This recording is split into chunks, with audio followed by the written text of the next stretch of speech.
what I'm saying is, if Jonathan was still on, the man from Canada, how I explained to him and his wife to get the kids back, at times he does operate in legalese. At times he does operate in the two-dimensional world because it's beneficial. Now, I know your belief is more three-dimensional. You only want to exist in the flesh and blood and the living, breathing man. I teach people, watch this. Right now, I'm a U.S. citizen. Guess what? Now I'm not. Now I am. Now I'm not. I'm exercising my right at certain times to accept the benefit to be a U.S. citizen. If somebody tries to hold me to that belief that I'm a U.S. citizen and it's going to cause me harm, watch how fast I'm going to say, I'm not a U.S. citizen. And now you can't hold me because I just threw the trump card at you because a man has spoken. I'm in the image of God. God has spoken. You can't hold me to it. Watch this. Are you a state employee? Yeah. Are you a public servant? Are you under me? Yeah. Well, not as a U.S. citizen. You're above me, right? Yeah. Well, guess what? Now I'm not a U.S. citizen. Now I just flipped the table on you, public servant. I'm the public. Now I'm your boss again. I just converted myself. You can't be both, Carl. You can't be a citizen of the United States. You can't be a citizen. Citizens, not people. This is what I'm saying, is people who hear me understand where I'm coming from, that it's convenient sometimes to be a debtor. Sometimes I just don't have the money. Sometimes I will obligate myself to somebody who will provide me a benefit or a service, and now I am obligated to perform a certain service or duty or a job to fulfill my portion of the obligation to secure that debt. I don't mind. It's give and take. I can't always be the creditor. Sometimes I'm going to have to ask for help. And this is going to be a benefit, but I'm going to have to surrender some of my rights and obligate myself to perform because that's what I I don't know where it says that. I'm not, if you're one of the people, you have a right to do anything you wish as long as you don't harm someone or damage their property. Well, like I say to people, a citizen means a member of a family. Now, I could choose to be an American citizen, which means I'm sort of some Italian family, somebody named Americus, whatever. I don't choose to be that. Do I want to be a U.S. citizen? I could be a member of the family. My daddy's Barack Obama. All right. But at times I just want to be called Lentz. I just want to be the member of the Lentz family. I'm a Lentz citizen. And that's all citizen means. Maybe in Canada it means that, but not in America. In America, if you're a citizen, you're a subject of the United States Corporation. Of the de facto. You're not one of the people. Canadians who are listening are just booing you right now, Tom, because they are Americans as well. From the North Pole to South really? Pole. Does the Bill of Rights apply to Canadians also? No, Tom. From the North Pole to the South Pole is the Americas. You got Central America, North America, and South America. The Americas go from North Pole to South Pole. Where USA is. Right, Carl. Only problem is the Bill of Rights does not apply to the Canadians. Okay.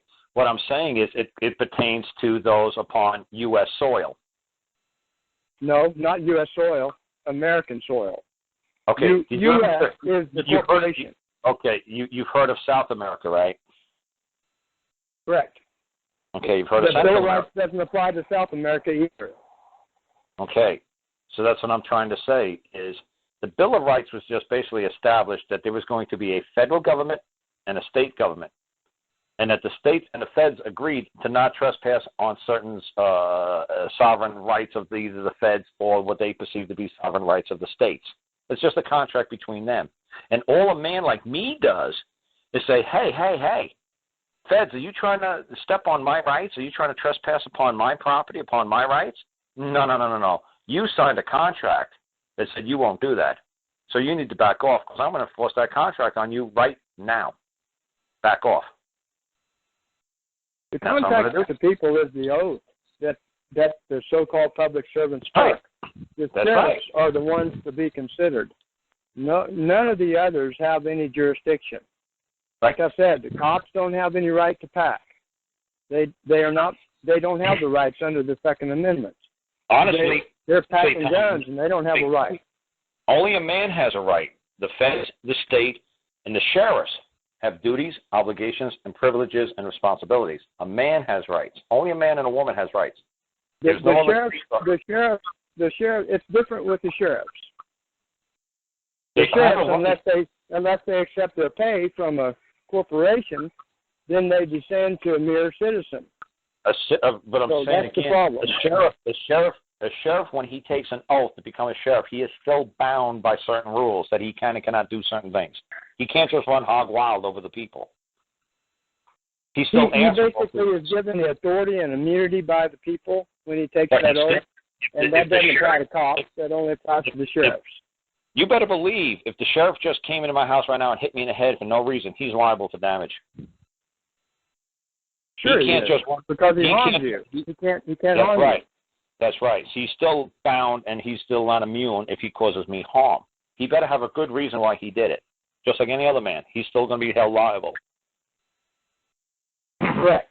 But if the cop came in, he would do the same thing. So anyone that came and harmed you would be subject. However, the sheriff has a right to pack. The cops don't have a right to pack.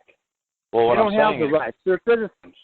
They're subjects of the United States Corporation. Not a single member of the United States Corporation are subject or citizens thereof or registered voters in the United States of America. How did that sheriff obtain that title of sheriff? Because he was voted in by the citizens, and then he took an oath to the people.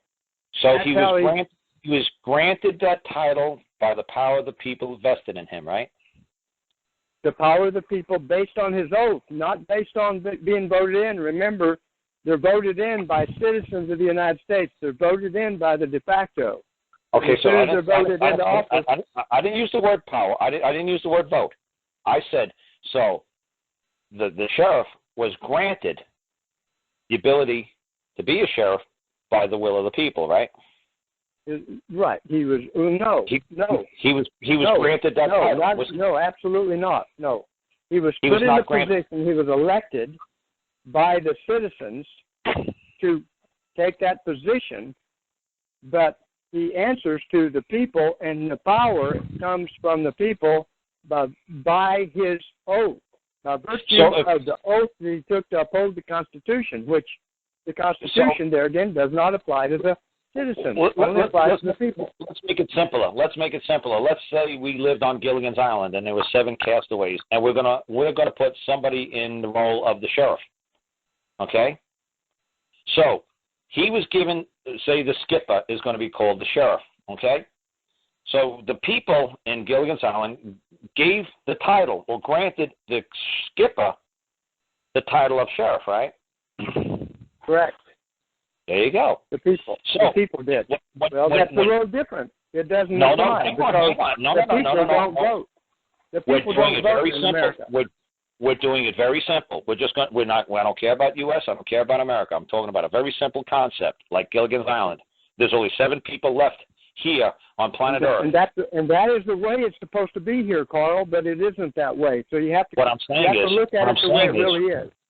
What I'm saying is, if we live on a little island and there's only 7 of us left on the planet, and we're going to vote who's going to be the sheriff, the people who voting are going to grant the power of the sheriff to the skipper, right? Correct. Absolutely. Okay. When you're granted a title, you have no rights. You have to accept the duties and obligations that it took to hold that office. You don't have rights. You have duties, privileges, and obligations that you bound to by taking that oath. You have no rights. The people who put you and gave you that title, they have the power to revoke that grant. If they granted it to you, they can revoke the grant. Precisely. That's what I'm trying to get. I agree. We agree on that point. The problem is, here in America, it isn't like that. Anybody who's cloaked, all I'm trying to say is anybody who's cloaked in an official capacity to act in behalf of the people, all those titles are granted by the people, and all those titles can be revoked by the people, and all the people can bound those oath keepers to a certain set of standards and rules. They have no rights. They have duties and obligations and privileges. That's how I try to explain to people the difference between man and rights. And once you cloak yourself under the office of whatever, you have duties, obligations, responsibilities and privileges in which you must comply, or the people are going to rip that title from you because they granted you that ability to have that power over them.